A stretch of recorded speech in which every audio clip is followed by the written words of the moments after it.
Hello， 大家好啊！歡迎嚟到我移英實況分享嘅 channel 啊！上一集咧同大家分享咗咧關於呢個攞呢個快證嘅方法嘅。咁大家都可能會問啦，點解我會咁快就會講快證呢一部分呢？因為咧我就知道咧而家好多嘅朋友咧可能會喺3月份咧就申請永居啊，所以呢一部分攞快證嘅方法咧，我就提早啲同大家分享咗先，俾大家知道點樣去攞。大家記得睇到最後喎，我有好多有用嘅資訊咧係分享俾大家嘅。如果大家中意我嘅影片咧，請俾 like、share 同埋 subscribe， 記住撳埋隔離個鐘仔喎，我有新片推出咧，可以盡快通知到大家。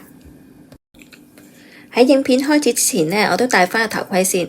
我並非專業嘅移民顧問或者係律師啦，我所提供嘅意見啦，我所分享嘅內容啦，純粹我個人嘅經驗、個人嘅意見，就俾大家參考嘅，並非一個專業嘅法律意見。因為每個人申請需要提交嘅文件都唔同啊，咁以翻你自己個人嘅需要提交嘅文件為最終嘅申請咯。而喺開始正式填表之前呢，請大家咧組織一下自己嘅離境日期嗰個資訊啦。因為咧喺填表嘅時間咧，有一個部分咧係需要填翻你個離境嘅日期㗎。咁所以請大家將自己離開英國嘅時間啦，即係你個日期啦、你嘅日數啦，同埋去嘅目的地啦，幾時翻英國啦，都最好就用Excel 表去記錄咗佢咯，或者手寫都可以嘅。如果大家可以揾到咧去旅行嘅 e-ticket 啦、hotel 啦、或者係 boarding pass 咧，咁就係會比較好啲嘅。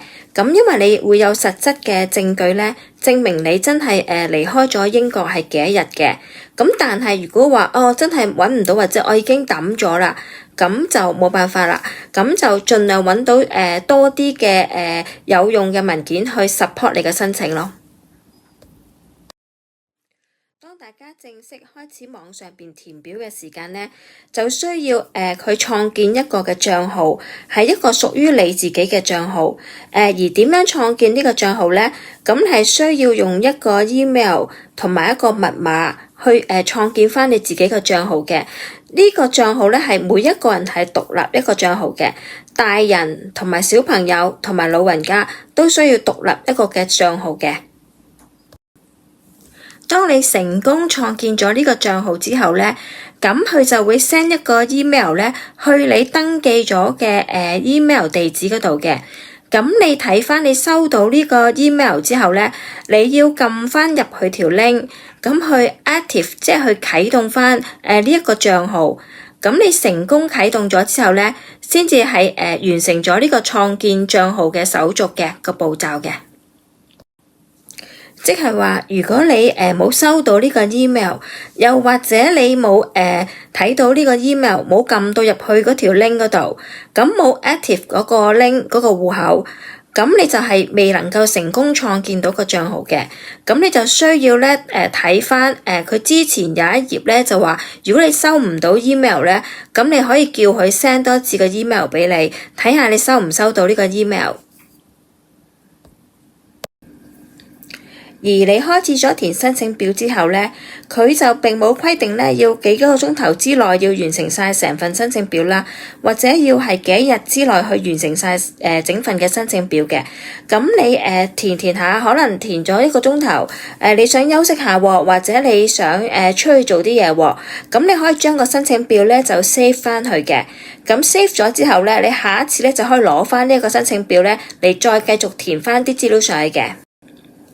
請你要記得咧，每一次離開填寫申請表之前咧，就記住要 save 咗佢。咁 save 咗之後咧，佢就幫你儲存翻你填咗嘅資料。咁當你下一次再攞翻呢個申請表嘅時間咧，咁你已經填咗嘅資料咧，佢就會幫你保存起。咁你可以繼續填新嘅資料上去嘅。多謝大家鍾意我嘅影片啊！下一集呢，我繼續同大家分享返呢關於用 BNO Visa 自行申請永居嘅方法嘅。如果大家鍾意我嘅影片呢，請俾 like、share 同埋 subscribe， 記住撳埋隔離個鐘仔喎。我有新片推出呢，就盡快通知大家。咁我同大家講聲拜拜啦〜